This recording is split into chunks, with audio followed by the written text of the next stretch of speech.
Hello, friends, and welcome to Live from the City Opera House, it's Storytime. I'm your host, Ben Whiting, and every week on this show, we're going to have a great story read by a special guest, and then have a fun activity you can participate in right from home.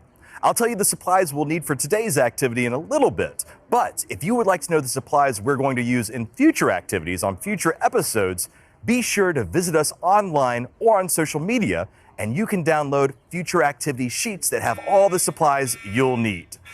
Now, we all know it's important when we have friends who help us out. And I think we have an alarm going on back here, but we're going to keep talking anyway because it's live. When we have friends who help us out, it's important to thank them.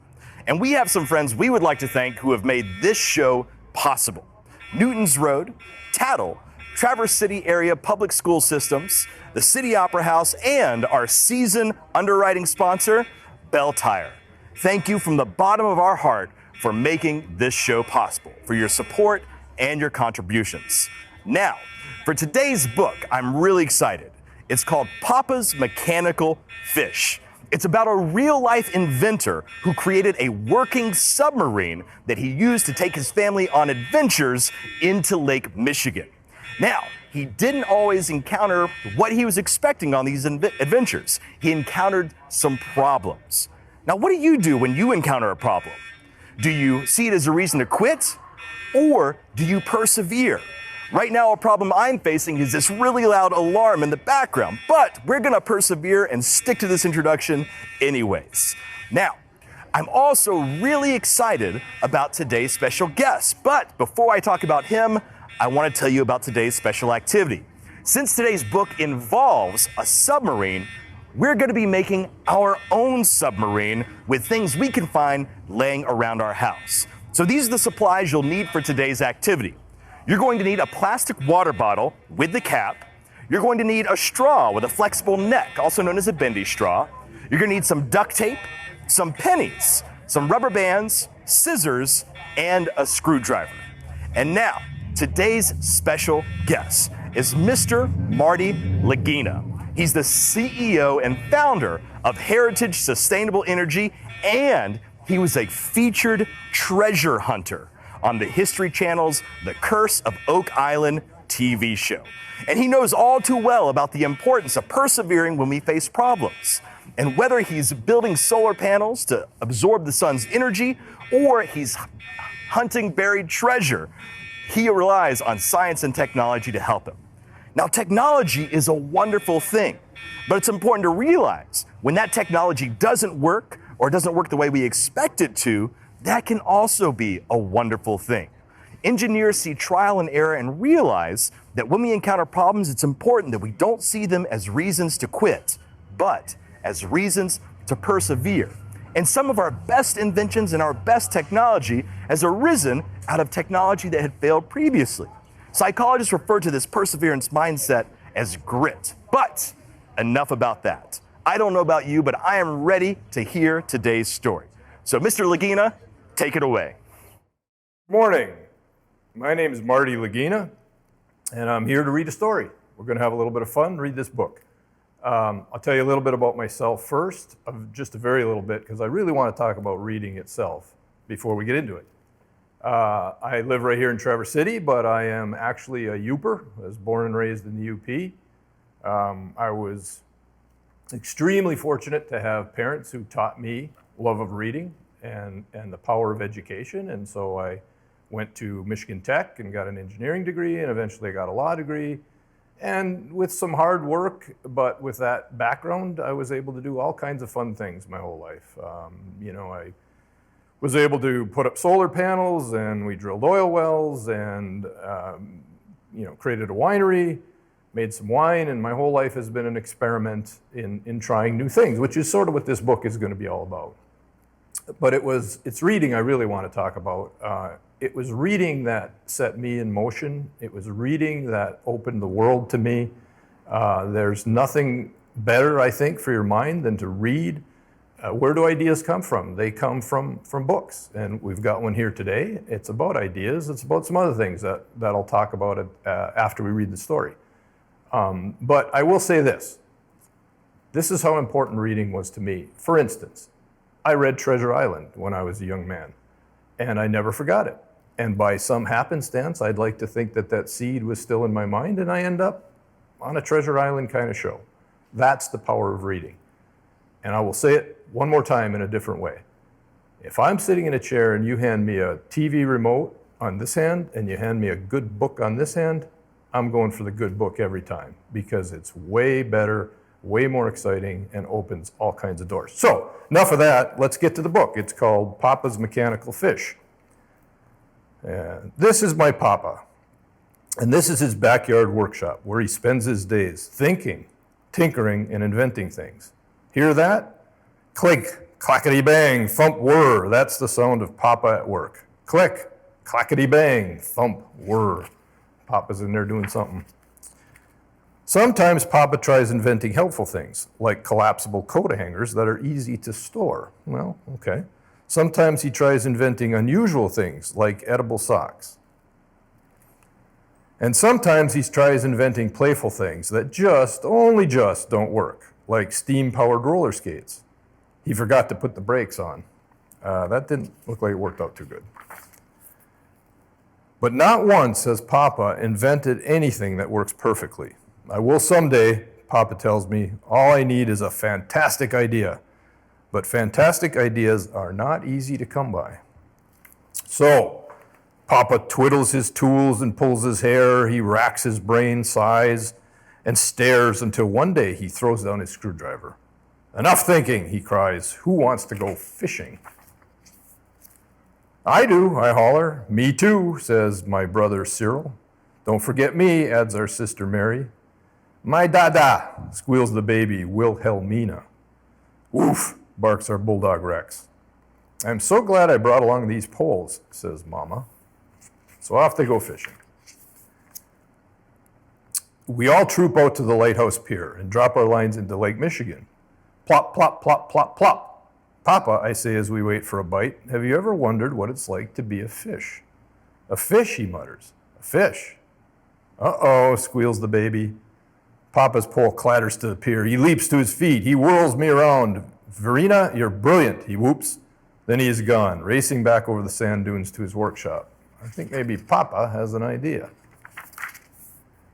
Clink, clackety bang, thump, whir, ta-da, cries Papa a few weeks later. He opens his workshop doors to reveal, what is it? I ask.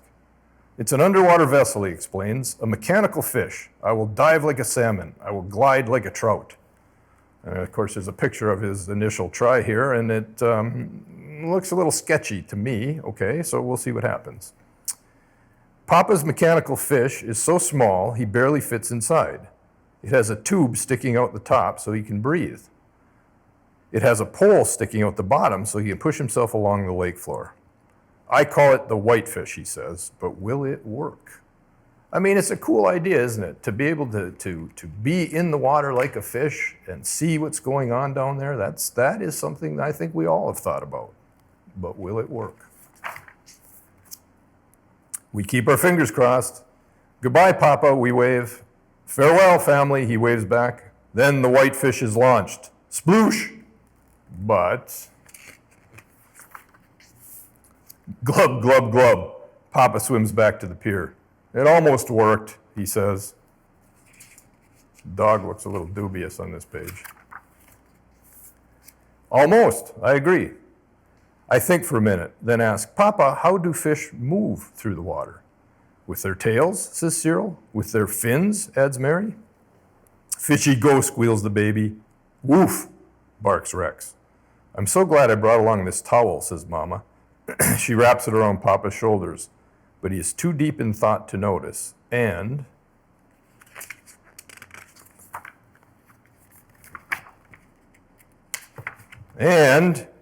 clink, clackety bang, thump, whir, behold the whitefish too. Well, this is looking a little better. It is big enough for two people to sit in. It has a wooden fin on top and a wooden propeller in back. Papa pedals it like a bicycle to make it go. Goodbye, Papa, we wave. Farewell, family, he waves back. Then the whitefish too is launched. Sploosh, it dives below the surface. Swoosh, but drip, splinter, rip. Papa bobs to the surface. It almost works. He hollers to us. Almost, I holler back. I think again, then ask, Papa, how do fish stay dry? With special skin? Asks Cyril. With scales? Adds Mary. No pee-pee, squeals the baby. Woof, barks Rex. I'm so glad I brought along this life preserver, says Mama. She tosses it to Papa. Now I'm thinking at this point that maybe Papa ought to be talking to Mama a little bit more because she seems pretty cognizant of what's going on here. Anyway, but he is too deep in thought to notice. And here we go. Click, clankety bang, thump, whir, behold, the whitefish. 3. This thing is getting pretty complex. It is big enough for 3 people to sit in. It has a plunger to make it go up and down. It has a steering wheel to make it go left and right. It has levers instead of pedals. And it is covered in waterproof copper. So that's what he used instead of scales. Goodbye, Papa, we wave. Farewell, family, he waves back. Then the Whitefish 3 is launched. Sploosh. It dives. Swoosh. It chugs beneath the waves. Clackety, clackety, clackety. But crump. Papa clings to a buoy. It almost worked, he says minutes later as we pull him into the rowboat. Almost, I say. I think some more, then ask, Papa, how do fish know where they're going? Can they see underwater, says Cyril. Do they have good eyes, adds Mary. Peekaboo, squeals the baby, and Rex says, woof. I'm so glad I brought along these oars, says Mama. She rows toward shore. You see, Mama seems to have it all together here. Papa needs to listen to her a little bit. But Papa is too deep in thought to notice. Now he barricades himself in his workshop. Clink, clackety, bang, thump, whir. He does not come out. Thunk, clunk, whack. We cannot go in. Tap, tap. He even covers the window so we can't peek. Zap. What's the big secret, I ask. And I have a thought about what the big secret might be. Wait and see, Papa says. Just wait and see. Clink, clackety, bang, thump, whir. At last, he flings wide the workshop doors. Surprise! Ooh, we gasp. Ah. The Whitefish 4 is big enough for 7 people to sit in. It has air cooling system, an air compression system, and an air purifying system. It has a steam boiler to run the engine and a battery to run the headlights. It has velvet carpeting and comfortable chairs. Along its length are a dozen portholes. Wow, this thing's pretty cool now. Papa grins. Who wants to go for a ride? I do, I whoop. Me too, says Cyril. Don't forget me, adds Mary. Go bye-bye, squeals the baby. And Rex says, woof. I'm so glad I brought along lunch, says Mama, who thinks of everything. So this is pretty cool. I mean, the idea of actually taking your family and looking at the bottom of Lake Michigan is just an amazing concept and something that I know everybody would enjoy. So, one by one, we drop down through the hatch. Then Papa seals it behind us, takes his place at the controls, and sploosh, swoosh, clackety, clackety, clackety. Wow. Hours later, we rise to the surface. We glide to the beach. We spread out a blanket and feast on ham sandwiches. Papa, I say between mouthfuls, that idea was absolutely, positively fantastic. Brilliant, says Cyril. Clever, adds Mary. Yay, squeals the baby. And Rex says, woof. I'm so glad you brought me along, says Mama. She gives Papa a big, big smooch. Then a seagull flies overhead. I toss it my bread crust. Have you ever wondered what it's like to be a bird, I ask? A bird? Papa mutters. A bird? Uh-oh, squeals the baby, as I think we know where this is going.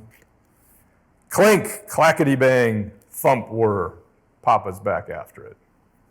So that's our story about a submarine made by a tinkerer in his garage. But what is this book really about? Here's what I think it's really about.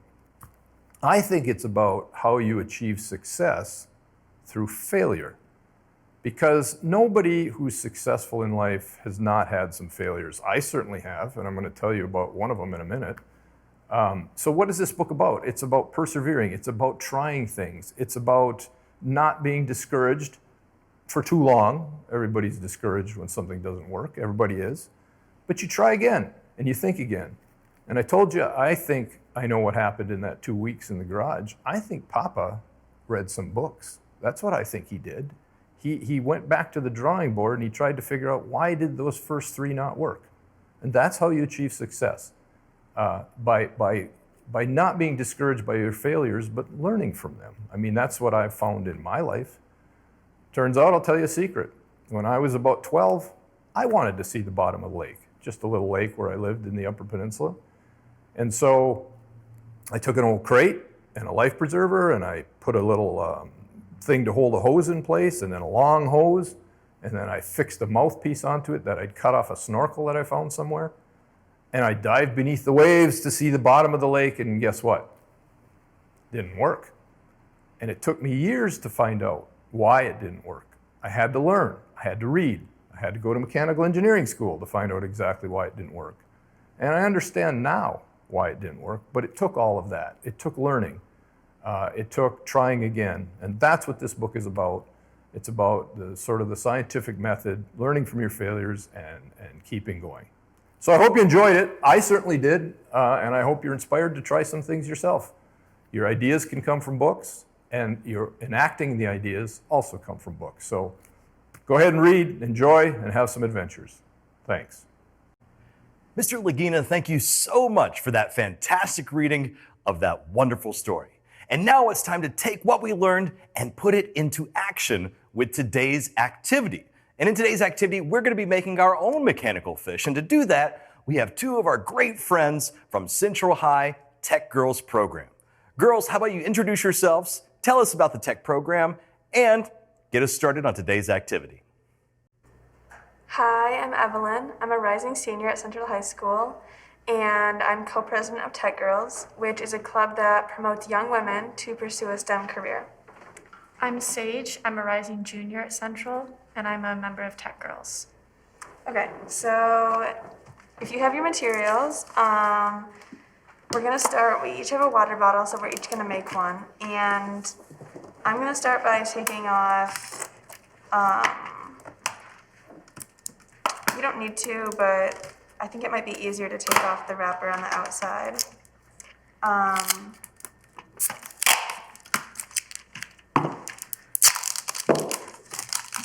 I'm going to wrap 2 stacks of 3 pennies in duct tape and then use rubber bands to secure them to the water bottle. Okay, so I already have one. You're gonna have 3 holes on the water bottle, not on the same side as the pennies. So you wanna make sure that the pennies, like she's doing, they're not covering the holes. And to make the holes, I'm kind of pinching the water bottle. You might wanna have help from a parent for this. And then making a slit.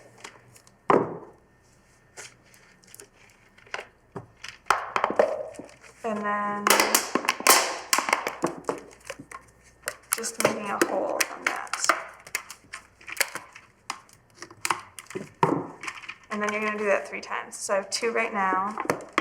And you might wanna think about it like kind of like bottom, middle, top, somewhat evenly down.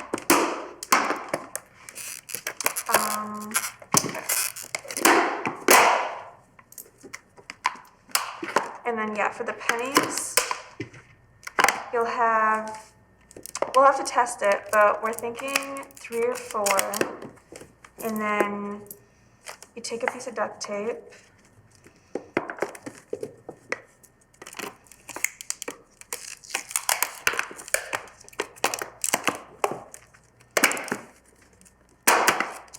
Like that.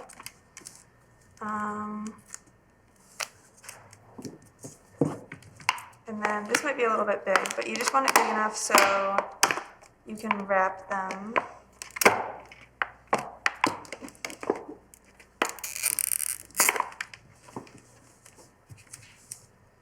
Like that. It doesn't have to be perfect. And And then you'll put the pennies. We have different sized rubber bands, so you might have to do some testing with whatever sizes you have and see. You want to make sure it holds onto the pennies pretty well, so I think I need a tighter one. And you want to make sure the rubber bands are at either end of the water bottle so it's evenly distributed. So I'm going to put 2 just to be safe, but you can experiment with that and see what works. So I'm going to do that one more time.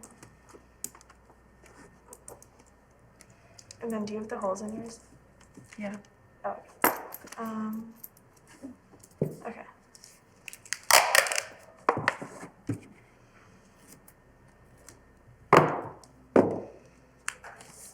So before this started, we poked holes in the caps of our water bottles using a screwdriver. You might want to have a parent help you with that. Yeah, and then depending on what you have at home, a drill works as well. If you have a parent that can help you with that. Because depending on the cap, it can be kind of difficult. Okay, so I have one more set of pennies here.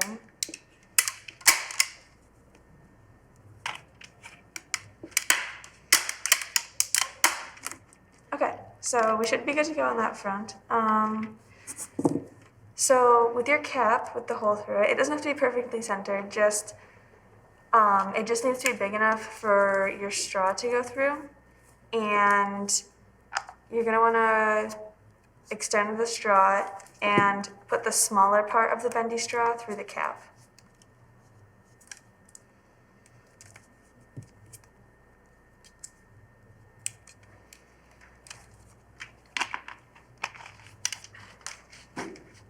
Okay. And now we should be able to test. Do you want to go first? Sure. So we have a tub of water here. You can also use a sink if it's plugged.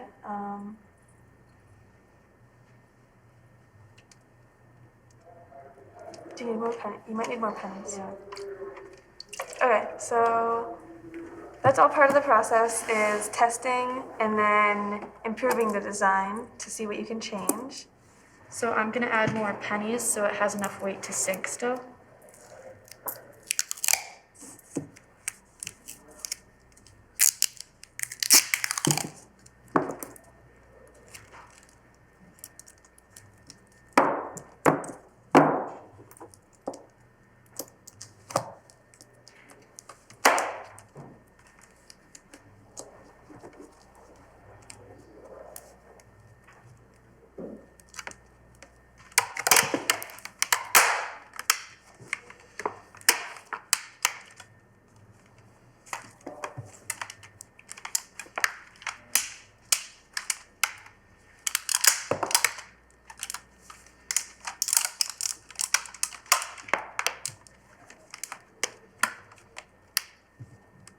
And this part will really be specific to your water bottle and your design because depending on how many holes you cut or where they are, our number of pennies that we're using isn't going to be the same as yours most likely. So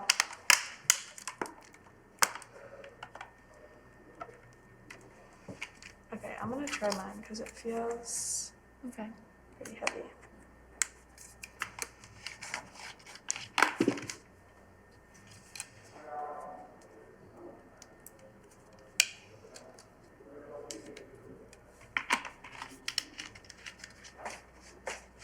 Okay.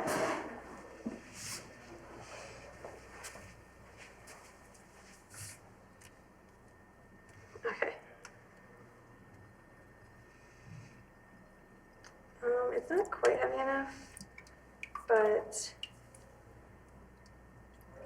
it works when I press down on it. So here, why don't I give you some of my pennies and then you can.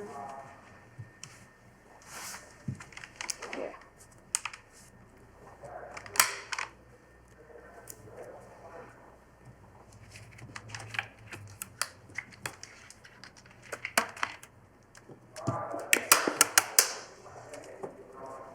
So it might take quite a few pennies just because water bottles are so buoyant, especially with the cap closed when they're full of air. It's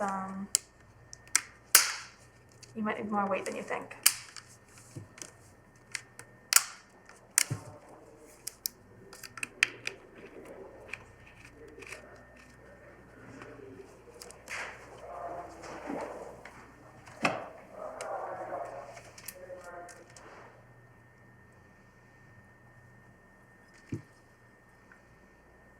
I still have to push down on that to get it to sink.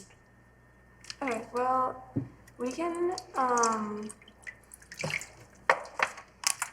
so this is like it was seen in the book, this is like a major part of the design and engineering process where you have like unforeseen, problems, and then like we have the process here, you just have to take time to improve them.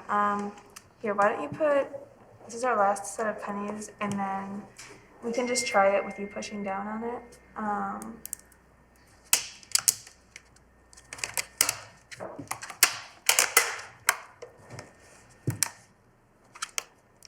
And then for you to blow on it, we might want to connect some straws together. Okay. Okay, so Should we tape them? yeah, or I'm thinking I can just fit it in there. Okay, so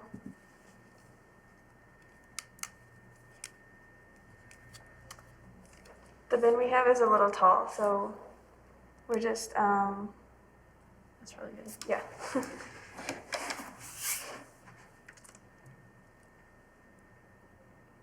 And then if yours has enough weight, it should just sink to the bottom. And then it'll start to fill with water because of the holes you cut. And then the submarine aspect of it is when you blow in the straw, the air that you're pushing into the submarine will push some water out, and that'll make it rise. So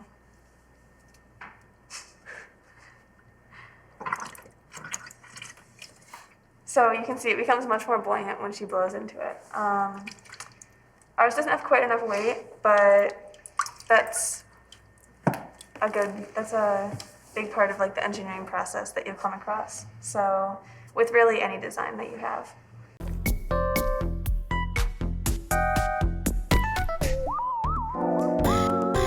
Girls, thank you so much for walking us through today's activity and introducing us to this design process of trial and error. Also, we want to thank Marty, Lagina for the great reading today, and as always, our sponsors. But most of all, we want to thank you for tuning in. But we're not done yet because we want to see how you did with today's activity. So email us a photograph with your name, age, a description of your project, and email that to info@tcaps.net. That's info@tcaps.net. And you'll be entered to win a free copy of today's book signed by today's special guest and yours truly. Thank you so much for joining us here. And if you enjoyed today's episode, we hope you'll join us every Wednesday at 9 a.m. for our live broadcasts. And if you'd like to see episodes from our past, visit tcaps247.com to see all of our episodes on demand. My name is Ben Whiting, and until next time, stay safe, have fun, and keep learning. Thank you.